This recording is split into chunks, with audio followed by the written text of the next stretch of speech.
अस्सलामु अलैकुम दोस्तों, कैसे हो? उम्मीद है आप सब खैरियत से होंगे। बड़ा अफसोस हुआ, सोशल मीडिया पे एक न्यूज़ बहुत तेज़ी से फैल रही है, बहुत तेज़ी से वायरल हो रही है कि मुफ्ती गुलफ़ाम जो रामपुर के रहने वाले हैं, बेहतरीन स्कॉलर हैं, बेहतरीन ख़तीब हैं, दुनिया उनको जानती है, पहचानती है, और एक लड़की ने उनके ऊपर इल्ज़ाम लगाया है। वो इल्ज़ाम है या हकीकत है, वो कानून का विषय है। कानून अपना काम करेगा, पुलिस अपना काम करेगी, वो जांच पड़ताल करेगी और जो सच है झूठ है वो सामने ले आएगी।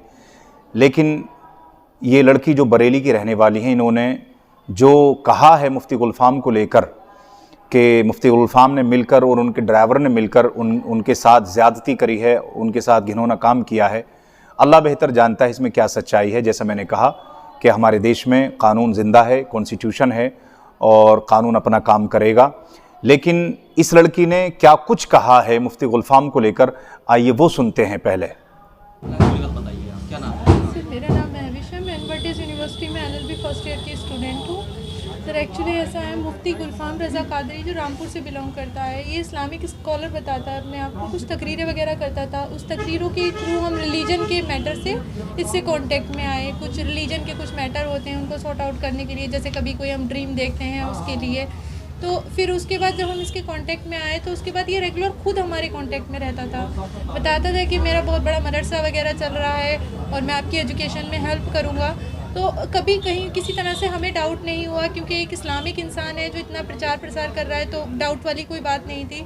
फिर उसके बाद सर ऐसा हुआ कि मैं एडवर्टाइज में पहले यहाँ वृंदावन पीजी में रहती थी पोस्ट ऑफिस के बाद। तो ये सर मुझे 17 तारीख तक मेंटली टॉर्चर कर रहा था, कॉल्स कर रहा था, तो मैं बहुत ज़्यादा डिप्रेट हो गई थी। फिर उसके बाद मैं पीजी खाली करके हैप्पी होम कॉलोनी ट्रांसपोर्ट नगर चली गई। फिर ये वहाँ पर आया और आने के बाद 25 दिसंबर को ये और इसका ड्राइवर दोनों मुझे अपनी बातों में बहला फुसला के अपने साथ ले गए। वहाँ ले जाने के बाद सर ने मुझे एक मेडिसिन दिया, उसके बाद मुझे अपना होश नहीं रहा। फिर दोनों ने स्टेप बाय स्टेप मेरे साथ रेप किया, दोनों ने। जब मैं होश में आई तब मैंने इसको कहा कि ये सब कुछ क्या किया मेरे साथ, तो ये एक मदरसे ले गया मुझको। मैं उस मदरसे का भी पता नहीं जानती थी। वहाँ ले जाकर मदरसे में ये कहा कि मैं इसकी बहन हूँ। जब मैंने ये चीज़ सुनी तो मैं बहुत ज़्यादा हाइपर हुई। तब इसने मुझे आश्वासन दिया कि मैं तुमसे निकाह कर लूँगा, ये बात किसी को नहीं बताना। तो सर इसने मुझसे निकाह किया, इसने खुद ही गाड़ी में बैठ के एक निकाहनामा बनाया, उस पर सिर्फ मेरे साइन लिए। मैं भी इतना नहीं जानती थी कि निकाह किस तरीके से होता है। मैं इस आश्वासन में रही कि निकाह हो गया है मेरे साथ। मैं इसके साथ सर रहती रही। फिर उसके बाद एक दिन ऐसा होता है, मेरे को बोला कि एक हॉस्पिटल का इनाग्रेशन है, तुम्हें उस इनाग्रेशन में चलना है, वहाँ पे जो है उसका रिबन काटना है एज ए जज। तो मैंने कहा मैं तो जज नहीं हूँ, मैं तो फर्स्ट ईयर की स्टूडेंट हूँ। तो कहा कि कोई बात नहीं, किसी को नहीं पता लगेगा। लेकिन तब से मुझे मतलब डाउट होने लगा कि अगर मैं जज बनकर कहीं जाऊँगी तो मेरे लिए कितना बड़ा पनिशेबल होगा वो चीज़।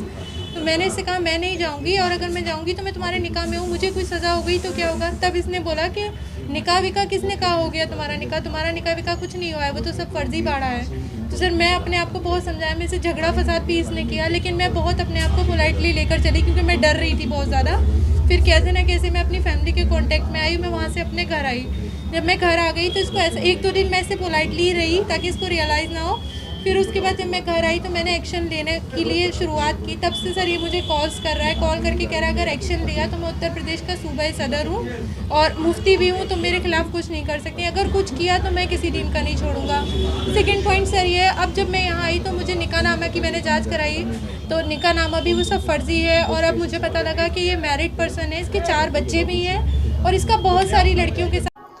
तो कब कौन इंसान कैसी हरकत कर गुज़र जाए ये अल्लाह बेहतर जानता है। अल्लाह से दुआ है कि अल्लाह अपनी अमान में हमें रखे और अल्लाह अपना फ़ज़ल अता फ़रमाए। अस्सलामु अलैकुम व रहमतुल्लाह।